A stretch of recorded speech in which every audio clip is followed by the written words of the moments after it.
Que la grâce et la paix de Dieu vous soient données. Je suis très content d'être là ce matin pour être le porte-parole de Dieu. Euh, la lecture de la parole de Dieu va être faite dans le livre des Actes des Apôtres pendant toute l'année de 2024. Toute l'année 2024, pardon, nous allons étudier le livre des Actes des Apôtres. Nous avons exposé la parole écrite de Dieu. Donc, je vous prie d'ouvrir vos Bibles dans le livre des Actes des Apôtres, Actes chapitre 1er. Nous allons lire à partir du verset 1er jusqu'au verset 11. Actes chapitre 1er, verset 1er jusqu'au verset 11.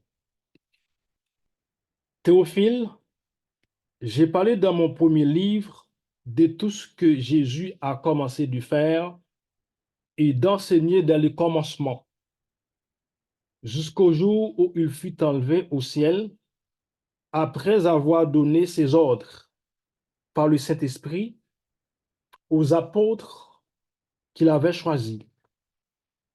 Après qu'il eut souffert, il leur apparut vivant et leur en donna plusieurs preuves, se montrant à eux pendant 40 jours et parlant des choses qui concernent le royaume de Dieu.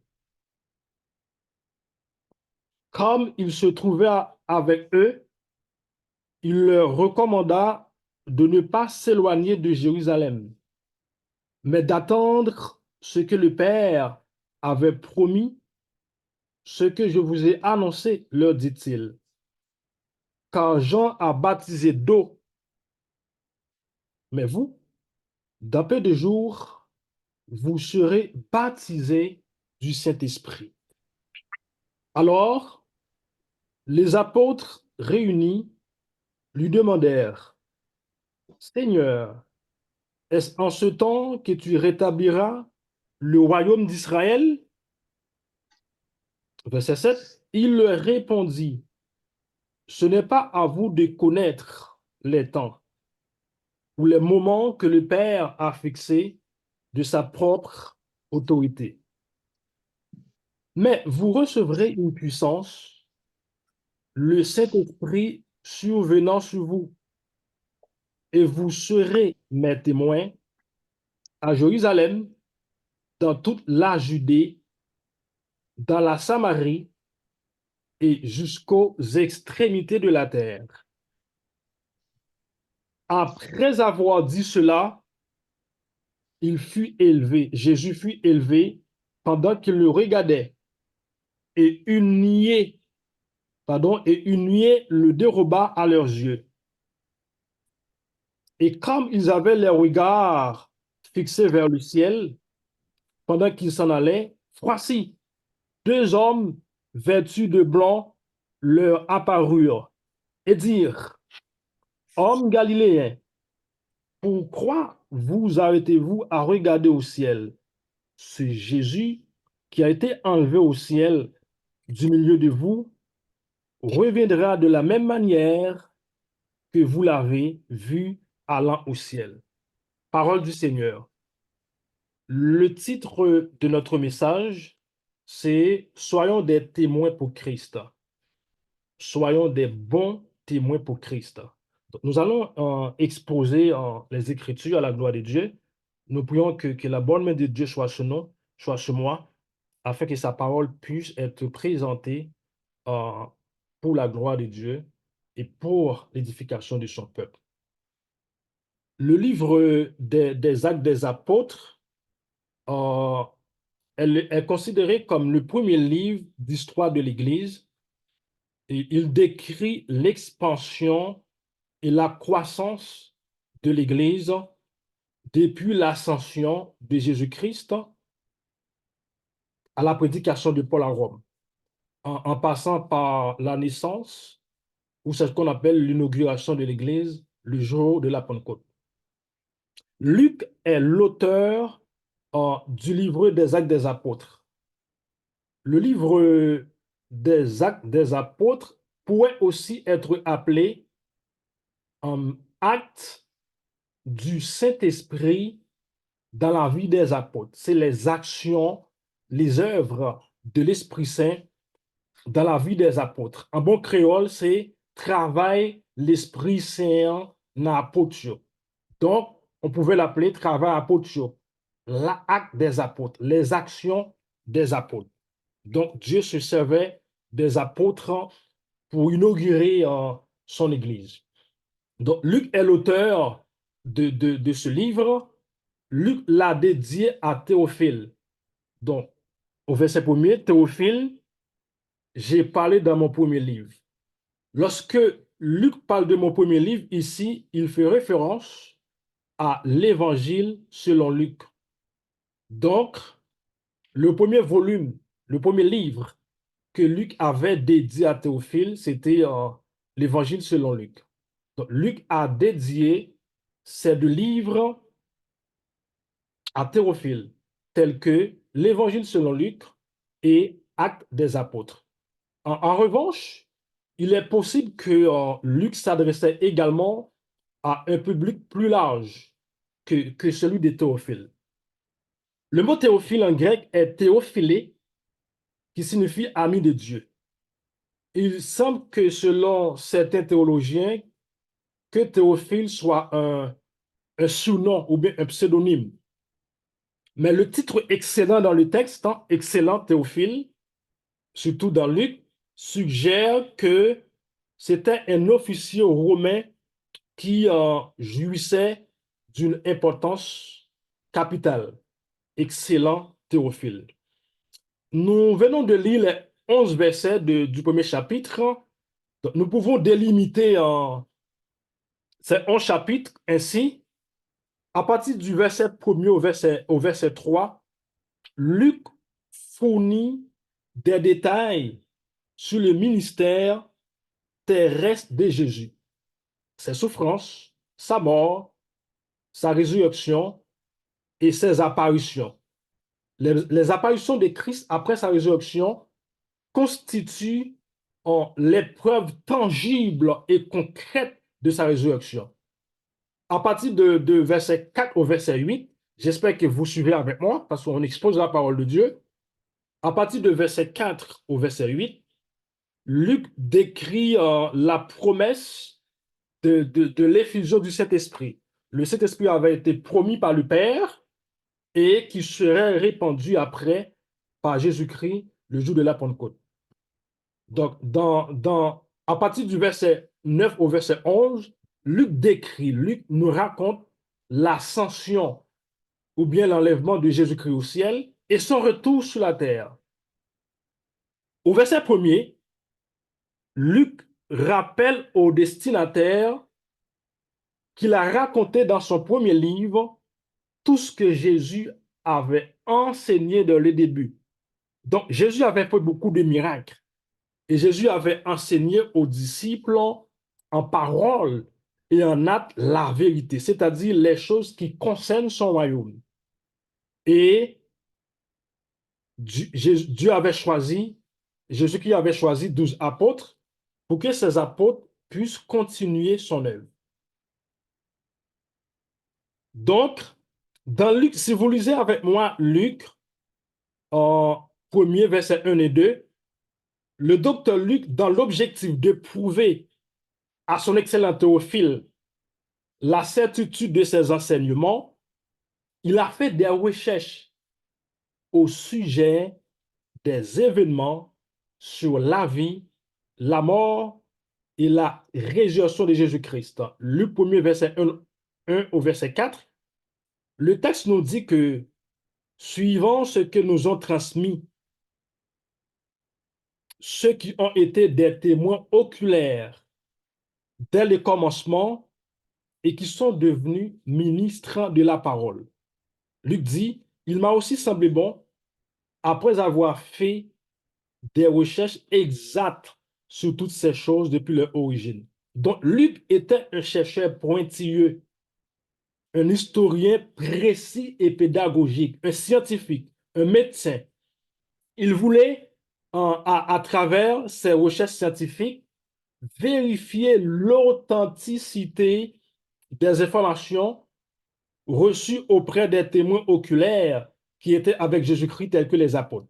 Donc, ce texte, c'est l'un des passages bibliques montrant avec raison que la plupart des écrivains bibliques faisaient des recherches pour rédiger la Bible, tout étant resté sous le contrôle du Saint-Esprit.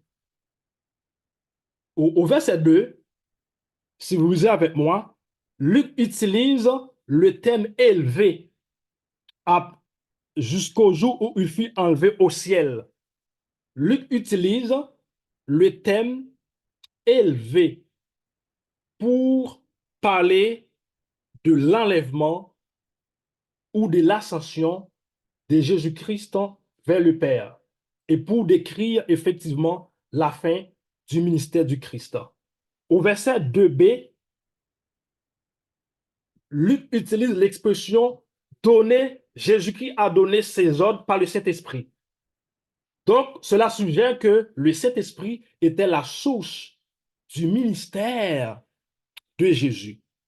Donc, les ordres que Jésus a donnés aux apôtres sont les vérités du Nouveau Testament que Jésus avait révélées aux apôtres. Donc, les apôtres ont été évidemment choisis par Jésus-Christ pour qu'ils puissent élaborer la doctrine du christianisme et proclamer le salut en Jésus et en Jésus seul et proclamer le royaume de Dieu.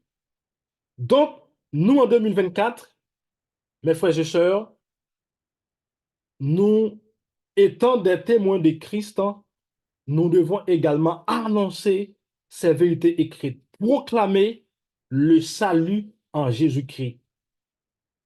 Le salut s'obtient uniquement en Jésus-Christ. C'est par la grâce que vous êtes sauvés, par le moyen de la foi. Et cela ne vient pas de vous, c'est le don gratuit de Dieu, manifesté en Jésus-Christ à la croix. Le salut par la foi en Jésus-Christ. Au verset 3, Luc qui faisait des recherches auprès des témoins oculaires qui vivaient bien sûr à l'époque de Jésus-Christ, afin de fournir des preuves à Théophile que Jésus était mort et ressuscité le premier jour. Donc, Luc rapporte que Jésus apparut aux disciples pendant 40 jours. Donc, ces apparitions constituent, comme je disais au début, des preuves palpables, des preuves concrètes et convaincantes que Jésus était ressuscité. Jésus était mort, il est ressuscité, il n'est plus dans le tombeau. Et en lisant 1 Corinthiens 15, verset 1 au verset 7, l'apôtre Paul décrit avec précision et concision que Jésus-Christ fut apparu à des témoins oculaires. Donc, tous les prophètes tels que Moïse, Mohamed, Bouddha, ils sont tous morts et ils sont pourris dans leur tombe. Pourtant, Jésus-Christ n'est plus dans le tombeau. Il est ressuscité. Il est vivant au siècle des siècles. Et il est assis à droite du Père dans les lieux célestes. Jésus-Christ est le seul prophète qui était mort, qui est maintenant vivant. Comme je dis tantôt, qui peut conjuguer le verbe mourir au passé. Le verbe j'étais mort, maintenant je suis vivant au siècle des siècles. Voilà pourquoi nous sommes en train de célébrer le nom de Jésus-Christ. Il est vivant et c'est lui seul qui peut nous donner le salut, la vie éternelle. Mes frères et sœurs, tel que décrit dans 1 Corinthiens 15, à partir du verset 1 au verset 7, le contenu de l'évangile qu'on doit prêcher au monde entier, ce n'est pas l'évangile type de prospérité ou l'évangile des miracles. Non. Le contenu de l'évangile est que Jésus-Christ était né, il était mort, il est ressuscité, il est monté au ciel et il va revenir. Donc, il était mort pour nous sauver de nos péchés. Il était mort pour nous libérer de nos péchés, pour nous libérer de la puissance de l'ennemi. C'est ça l'évangile. Le salut des âmes. L'évangile, c'est proclamer le salut des âmes. À partir du verset 4 au verset 8, comme je disais, Luc décrit la promesse du Saint-Esprit. Le titre de mon message est Soyons des témoins pour Christ. Comment peut-on devenir des témoins pour Christ? On va trouver sa réponse dans ces versets.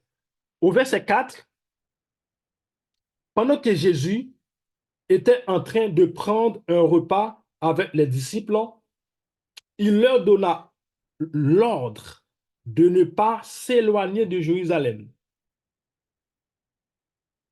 mais d'attendre ce que le Père avait promis. Mais qu'est-ce que le Père avait promis?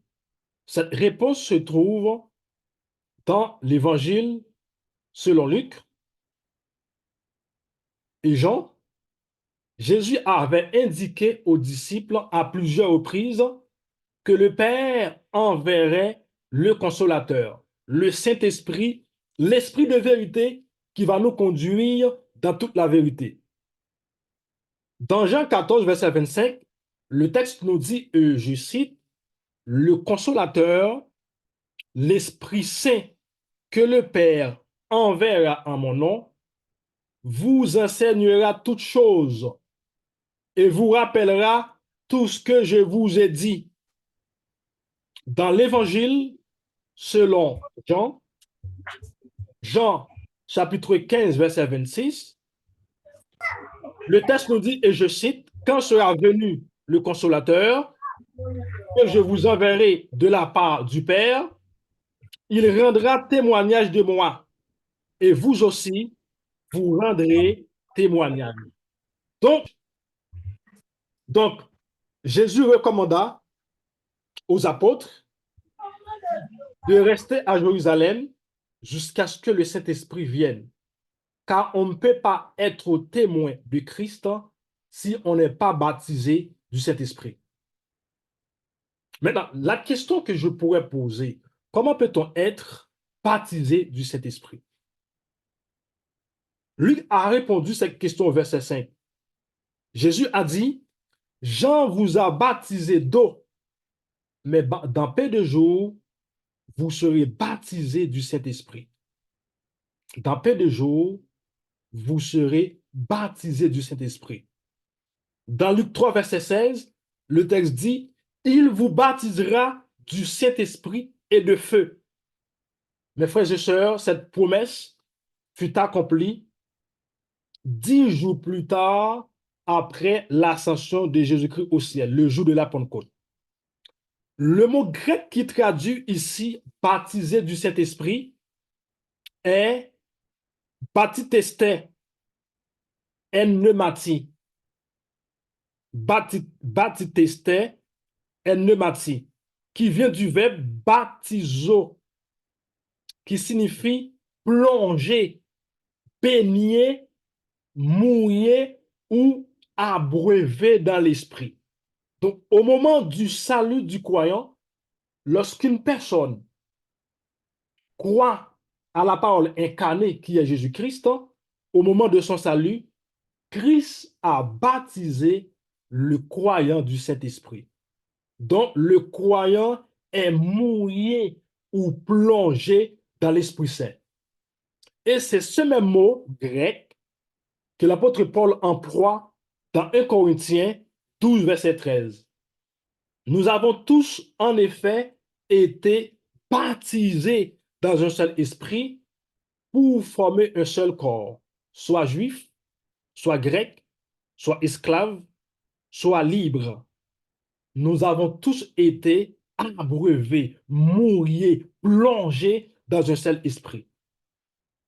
Étant donné que le ministère du Saint-Esprit n'était pas encore établi pendant que Jésus était sur la terre, par contre, le Saint-Esprit était toujours la source du ministère de Jésus-Christ. Donc, les apôtres devaient attendre jusqu'au jour de la Pentecôte pour être baptisés du Saint-Esprit. C'est vrai que les apôtres avaient vécu la puissance de l'Esprit Saint, bien sûr, pendant que Jésus était sur la terre, mais ils n'étaient pas encore baptisés de l'Esprit Saint parce que ce n'était pas encore le ministère du Saint-Esprit. Autrement dit, le Saint-Esprit n'avait pas encore fait sa demeure dans ces croyants-là, parce que ce n'était pas encore le ministère du Saint-Esprit. Il aurait fallu que Jésus s'en aille au ciel pour que le Saint-Esprit vienne habiter les croyants. Et c'est ce que, mes frères et sœurs, Jésus a enseigné aux disciples dans Jean 16, verset 7. Il vous est avantageux que je m'en aille, car si je ne m'en vais pas, le consolateur ne viendra pas vers vous. Si je m'en vais, je vous l'enverrai. Donc, grosso modo, tous les croyants reçoivent le baptême du Saint-Esprit au moment du salut. C'est le plus grand miracle qui s'est produit lorsqu'on reçoit Christ comme sauveur. Vous recevez automatiquement l'Esprit Saint. Autrement dit, le croyant est mouillé du Saint-Esprit au moment du salut. Pour soutenir cette vérité, mes frères et sœurs, Paul a dit dans Romains 8, verset 9, si quelqu'un n'a pas l'Esprit de Christ, il ne lui appartient pas. Si quelqu'un n'a pas l'Esprit de Christ, il ne lui appartient pas. Donc, grosso modo, le Père nous donne le salut, le Fils l'a accompli à la croix en mourant pour nos péchés. Quant au Saint-Esprit, il a appliqué le salut dans nos vies. Amen. Il a appliqué le salut dans nos vies. Donc, pour être, mes frères et sœurs, témoins de Jésus-Christ, il faut non seulement connaître la parole de Dieu, connaître la vérité, mais aussi il faut être, bien sûr, baptisé de l'Esprit Saint. Il faut être mouillé dans l'Esprit Saint. Maintenant, dans quel endroit peut-on être témoin de Jésus-Christ? On va trouver cette réponse au verset 8. Luc décrit d'abord la raison principale pour laquelle les apôtres et tous les croyants de Jésus-Christ reçoivent la puissance du Saint-Esprit. C'est pour être capable de témoigner le nom de Christ. Autrement dit, c'est pour être capable de proclamer l'évangile, le salut en Jésus-Christ et en Jésus-Christ seul. Mes frères et sœurs, le mot grec qui traduit ici le mot témoin dans ce texte est martoures ou martureo au singulier, qui signifie martyr. Le sens qui peut être véhiculé, c'est rendre témoignage. Donc, être un témoin, c'est porter témoignage. C'est affirmer ce qu'on a vu, ce qu'on a entendu. Ce qu'on a vu, ce qu'on a entendu. La parole de Dieu. Donc, un témoin, c'est une personne qui n'a pas peur de s'identifier à Christ. Un témoin, c'est une personne qui annonce la vérité concernant Jésus-Christ. Donc, mes frères et sœurs, pour revenir à cette question, comment peut-on devenir des témoins pour Christ? Pour être des témoins pour Christ, il faut non seulement connaître la parole de Dieu, il faut non seulement être instruit dans les Saintes Écritures, mais aussi il faut que l'Esprit Saint demeure dans la vie de la personne qui veut témoigner Christ. Il faut être né de nouveau. Il faut être né de l'Esprit. Il faut être mouillé de l'Esprit Saint pour être des véritables témoins pour Christ. Mes frères et sœurs, vous qui m'écoutez présentement, êtes-vous des témoins pour Christ dans votre vie quotidienne, au travail, à l'école ou à l'université, à la maison, dans la famille, au métro, dans l'autobus? Est-ce que votre vie sert d'exemple aux autres? Êtes-vous capable d'annoncer l'Évangile de Christ en parole et en action, est-ce que nos vies reflètent le caractère de Jésus? Est-ce que vous êtes réellement sauvés? Êtes-vous réellement enfant de Dieu? C'est des questions qu'il faudrait répondre.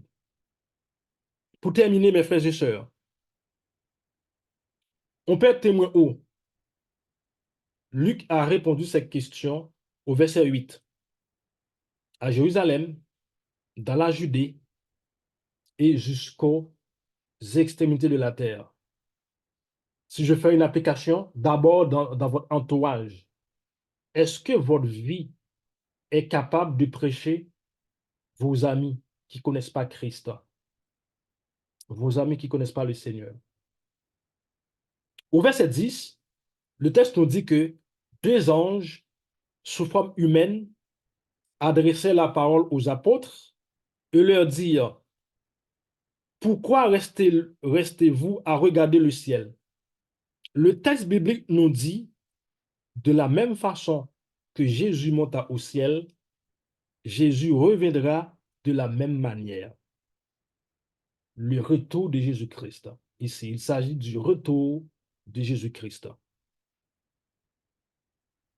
De la même manière que Jésus monta au ciel, il viendra de cette même manière. Le retour de Jésus-Christ. Donc, l'évangile, le contenu de l'évangile, c'est la naissance, la mort, la résurrection et le retour de Christ. Mes frères et sœurs, êtes-vous prêts pour le retour de Jésus-Christ? C'est le moment de se mettre prêt parce que le retour de Christ est imminent. Cela peut se produire à n'importe quel moment. Christ viendra pour juger le monde. Christ viendra pour juger ceux qui refusaient de le servir. Et lorsque Christ apparaîtra lors de l'enlèvement de l'Église, nous paraîtrons avec lui et nous serons toujours avec lui. Le texte dit, car le Seigneur lui-même a un signal donné à la voix d'un archange, et au son de la trompette de Dieu, descendra du ciel. Et les morts en Christ ressusciteront premièrement. Ensuite, nous les vivants qui serons restés, nous serons tous ensemble enlevés avec eux sous des nuées à la rencontre du Seigneur dans les airs. Et ainsi, nous serons toujours avec le Seigneur. Mes frères et sœurs, c'est un rendez-vous à ne pas rater. Jésus reviendra bientôt. C'est le moment de se réveiller du sommeil spirituel. Vous qui avez déjà accepté Christ, mais qui marchez, qui vivez dans un profond sommeil, c'est le moment de se réveiller. Et vous qui n'avez pas encore accepté Christ comme votre Sauveur et Seigneur, je vous invite maintenant à livrer votre vie à Christ, parce que Christ est à la porte. Maranatha, Maranatha, Christ revient. Que Dieu vous bénisse.